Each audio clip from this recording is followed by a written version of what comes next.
আকাশবাণী খবর পড়ছি সুস্মিতা সেন। বিশেষ খবর হলো, সংসদের উভয় সভায় রাষ্ট্রপতির অভিভাষণের মধ্যে দিয়ে আজ বাজেট অধিবেশন শুরু হচ্ছে। আগামীকাল কেন্দ্রীয় অর্থমন্ত্রী অন্তর্বর্তী বাজেট পেশ করবেন। বিদেশমন্ত্রী বলেছেন, সংকটজনক পরিস্থিতিতে প্রতিবেশী দেশগুলির পাশে না দাঁড়ালে ভারত বিশ্বে একটি দায়িত্বশীল দেশ হিসেবে পরিগণিত হবে না। দেশের গোপন তথ্য পাচারের দায়ে পাকিস্তানের একটি বিশেষ আদালত প্রাক্তন প্রধানমন্ত্রী ইমরান খানকে 10 বছরের কারাদণ্ড দিয়েছে। অসামরিক উড়ান চলাচল মন্ত্রক আগামীকাল থেকে উত্তরপ্রদেশের অযোধ্যায় আরও 8টি রুটে বিমান চালানোর পরিকল্পনা নিয়েছে। ওমানের মাস্কাটে FIH-5S হকি প্রতিযোগিতায় ভারতের পুরুষ হকি দল কেনিয়ার বিরুদ্ধে 9-4 ব্যবধানে জয়ী হয়েছে। আসছি বিস্তারিত খবরে। সংসদে বাজেট অধিবেশন আজ শুরু হচ্ছে, চলবে 9 ফেব্রুয়ারি পর্যন্ত। উভয় সভায় রাষ্ট্রপতি দ্রৌপদী মুর্মুর অভিভাষণের মধ্যে দিয়ে এই অধিবেশনের সূচনা হবে। কেন্দ্রীয় অর্থমন্ত্রী নির্মলা সীতারামন আগামীকাল অন্তর্বর্তী বাজেট পেশ করবেন। তিনিই হবেন ভারতের প্রথম পূর্ণাঙ্গ মহিলা অর্থমন্ত্রী, যিনি ষষ্ঠবারের জন্য বাজেট পেশ করতে চলেছেন। লোকসভা নির্বাচনের আগে সংসদের সর্বশেষ এই অধিবেশন হবে সংক্ষিপ্ততম। বাজেট পেশের পর বাকি দিনগুলিতে রাষ্ট্রপতির ভাষণের ওপর ধন্যবাদসূচক প্রস্তাব এবং অন্তর্বর্তী বাজেটের ওপর আলোচনা হবে। এদিকে সংসদের উভয় সভার কাজকর্ম সুচারুভাবে পরিচালনা সুনিশ্চিত করতে বাজেট অধিবেশনের প্রাক্কালে গতকাল সরকারের ডাকা সর্বদলীয় বৈঠক বসে। প্রতিরক্ষা মন্ত্রী রাজনাথ সিং, সংসদ বিষয়ক মন্ত্রী প্রহ্লাদ যোশী, রাজ্যসভার নেতা পীযূষ গোয়েল, সংসদ বিষয়ক প্রতিমন্ত্রী অর্জুন রাম মেঘওয়াল, ভি মুরলীধরন প্রমুখ এতে অংশ নেন। বৈঠকের পর সংসদ বিষয়ক মন্ত্রী প্রহ্লাদ যোশী বলেছেন, অধ্যক্ষের নির্দেশ অনুযায়ী সরকার সমস্ত বিষয়ে আলোচনার জন্য প্রস্তুত। উভয় কক্ষের কাজকর্ম সুষ্ঠুভাবে চালিয়ে নিয়ে যেতে তিনি বিরোধী দলগুলিকে সহায়তা করার আহ্বান জানান। সংসদে প্ল্যাকার্ড না আনতেও বিরোধী সদস্যদের বলেছেন Shri Joshi. That unanimous decision in front of Speaker and Chairman, they came with the placards and they disturbed the House.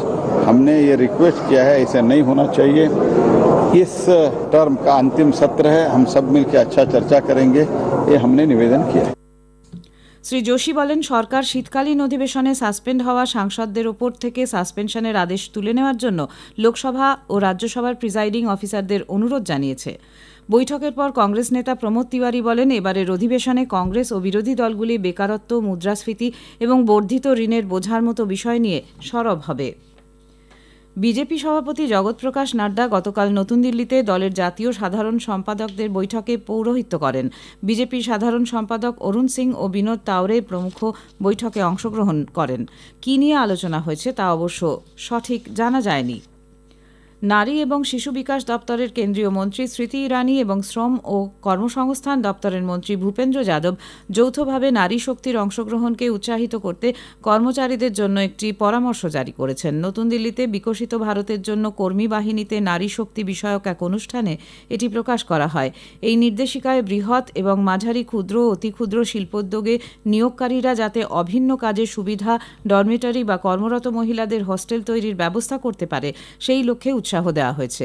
এই উপলক্ষে আয়োজিত অনুষ্ঠানে কেন্দ্রীয় মন্ত্রী স্মৃতি ইরানি এই নির্দেশিকা জারির জন্য শ্রম মন্ত্রকের প্রশংসা করেন। তিনি বলেন, এতে নির্মাণ কাজে নিযুক্ত মহিলা কর্মীদের মজুরি তাদের ব্যাংক অ্যাকাউন্টে পাঠানো বাধ্যতামূলক করা হয়েছে।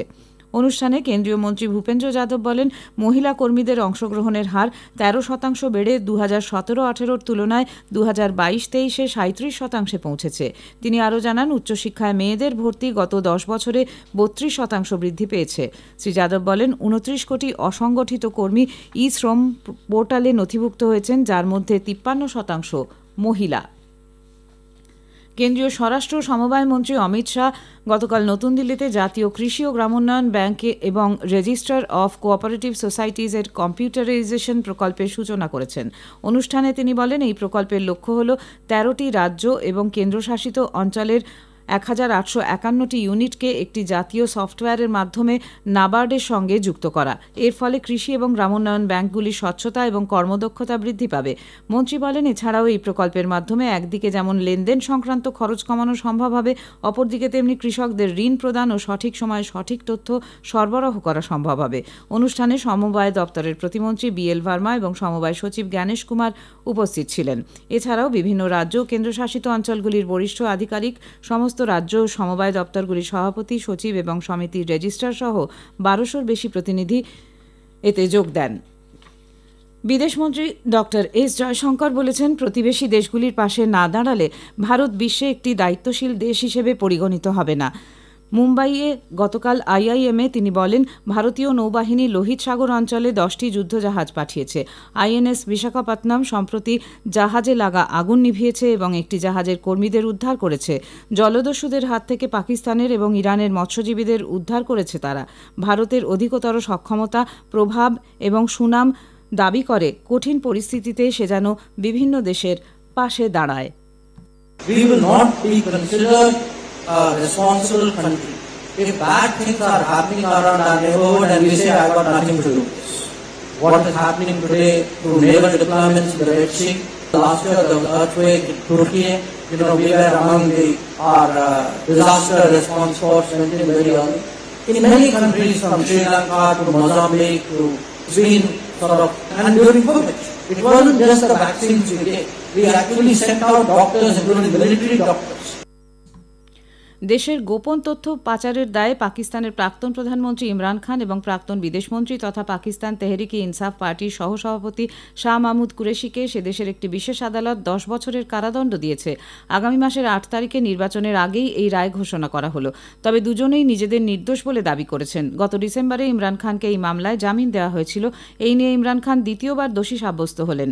এর আগে গত বছর আগস্ট মাসে তোষাখানা মামলায় আদালত তাকে 3 বছরের কারাদণ্ড দিয়েছিল। যদিও ইসলামাবাদ হাইকোর্ট পরে এ রায় সাসপেন্ড করে। খবর শুনছেন আকাশবাণী থেকে। অসামরিক উড়ান চলাচল মন্ত্রক আগামীকাল 1 ফেব্রুয়ারি থেকে উত্তরপ্রদেশের অযোধ্যায় আরও 8টি রুটে বিমান চালানোর পরিকল্পনা নিয়েছে। নতুন এই রুটগুলিতে দিল্লি, চেন্নাই, আহমেদাবাদ, জয়পুর, পাটনা, দারভাঙ্গা, মুম্বাই ও বেঙ্গালুরুর মধ্যে যোগসূত্র স্থাপিত হবে। কেন্দ্রীয় উড়ান চলাচল মন্ত্রী জ্যোতিরাদিত্য সিন্ধিয়া বিমান পরিষেবার সূচনা করবেন। স্পাইস জেট সংস্থা এই উড়ানগুলি পরিচালনার দায়িত্বে থাকছে।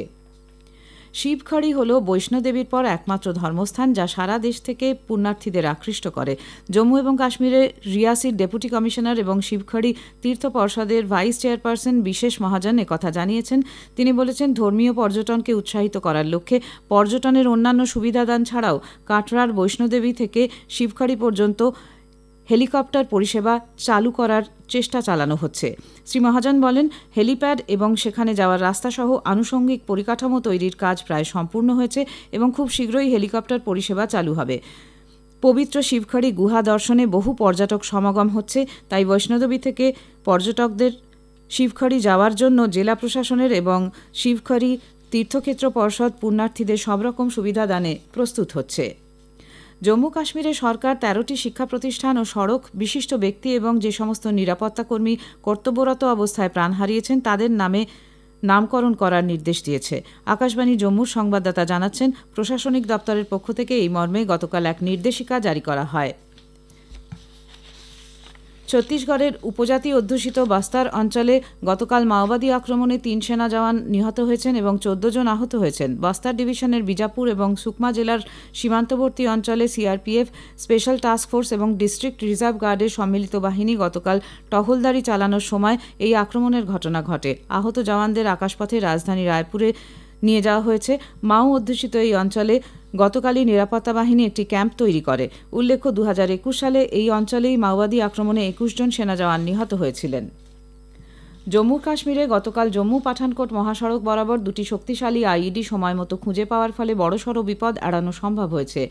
মালয়েশিয়ায় তৈরি ব্যাটারি দিয়ে এগুলি লাগানো ছিল। আকাশবাণী জম্মুর সংবাদদাতা জানিয়েছেন, কাঠুয়ার জেলা পুলিশের স্পেশাল অপারেশন গ্রুপ এসওজি ভোরবেলা তল্লাশি চালানোর সময় শ্মশান ঘাটের কাছে বেইন নাল্লা বরাবর ঝোপের মধ্যে লুকানো পলিথিনে মোড়া 2টি সন্দেহজনক বস্তুর খোঁজ মেলে। তৎক্ষণাৎ বোম ডিসপোজাল স্কোয়াডকে খবর দেওয়া হলে তারা এসে পরীক্ষা করে দেখে সেগুলি আইইডি। সম্ভাব্য বিপদ আঁচ করে ঘটনাস্থলেই অতি সন্তর্পণে পুলিশের দল বিস্ফোরক নিষ্ক্রিয় করে দেয়। ভারতের পুরুষ হকি দল FIH 5S হকি প্রতিযোগিতায় কেনিয়ার বিরুদ্ধে 9-4 ব্যবধানে জয়ী হয়েছে। ওমানের মাস্কাটে গতকাল 5ম থেকে 8ম স্থানের জন্য লড়াইয়ে ভারতের উত্তম সিং হ্যাট্রিক করেন। আজ ভারত 5ম ও 6ষ্ঠ স্থান দখলের লড়াইয়ে মাঠে নামবে। দক্ষিণ আফ্রিকার ব্লুমফান্টেনে অনূর্ধ্ব-19 পুরুষদের একদিবসীয় বিশ্বকাপ ক্রিকেটে সুপার 6 পর্বের প্রথম ম্যাচে ভারত নিউজিল্যান্ডকে 214 রানে পরাজিত করেছে। 2রা ফেব্রুয়ারি একই জায়গায় সুপার 6 পর্বের দ্বিতীয় ম্যাচে ভারত নেপালের মুখোমুখি হবে। খবর এখনকার মতো এ পর্যন্ত।